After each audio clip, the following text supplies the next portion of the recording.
9 months ago that he obliterated any capability that they had. So what is the mission now? Let me show you this. This is Val Demings, sorry.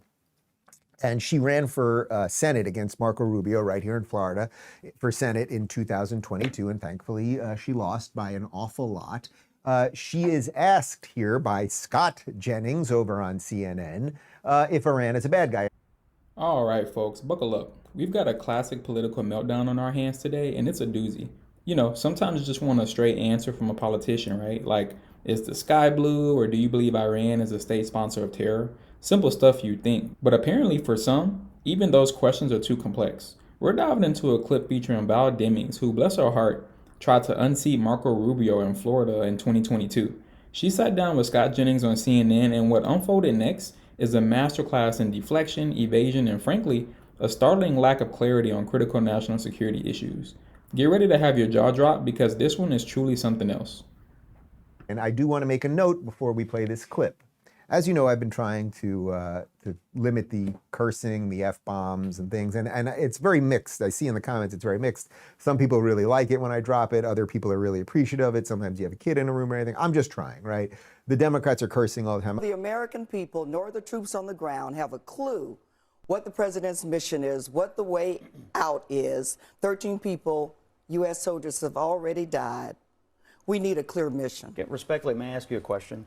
Do you believe that Iran has been the world's largest state sponsor of terror for the last nearly 5 decades? The president is the one, Scott, who said 9 months ago that he obliterated any capability that they had.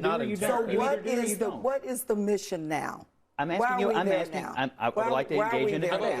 I think the president. I'd like to ask you, we're having a debate, so I'm asking you a question. Do you believe Iran is a state supporter? An explanation for why it's okay to send our sons and daughters into a war, So where 13 people have died, you're sending additional ones. Nobody's yelling right now. Because you're not prepared for this debate. Did you just hear that? Yelling is not the answer into a war. The irony, folks, is thicker than a federal budget. Scott Jennings is asking a perfectly legitimate, absolutely critical question. Do you believe Iran is the world's largest state sponsor of terror? And what do we get?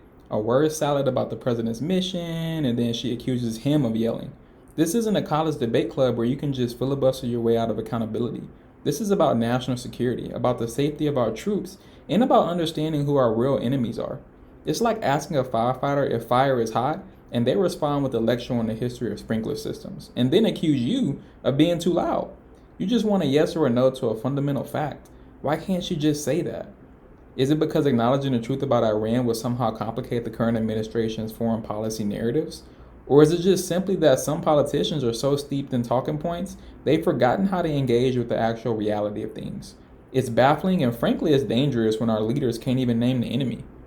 Let me tell you what the objectives are. Number one, they are the world's largest state supporter and exporter of terrorism. Number two, they have a ballistic missile program, which we found out this past weekend can reach most of Europe. Number three, they lie about their nuclear. At the table? They lie about Is Europe at the table? That discovery. Why Europe is at the table. Included?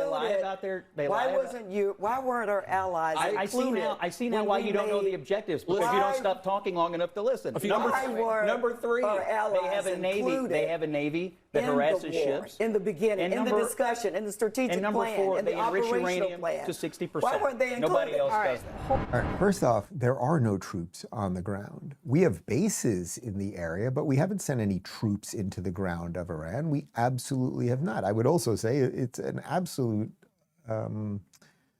unimaginable tragedy that any soldiers have been lost, that they had to put their life on the line for this. How many soldiers have been lost? I think it's about a dozen probably, and it's terrible. Every single one is terrible and a tragedy.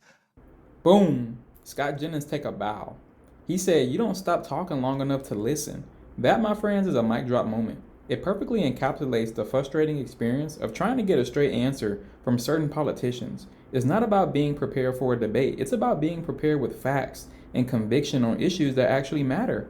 When you can't even acknowledge that Iran is the world's largest state sponsor of terrorism, a fact recognized by multiple administrations, intelligence agencies, and frankly anyone paying attention, then what exactly are you prepared for?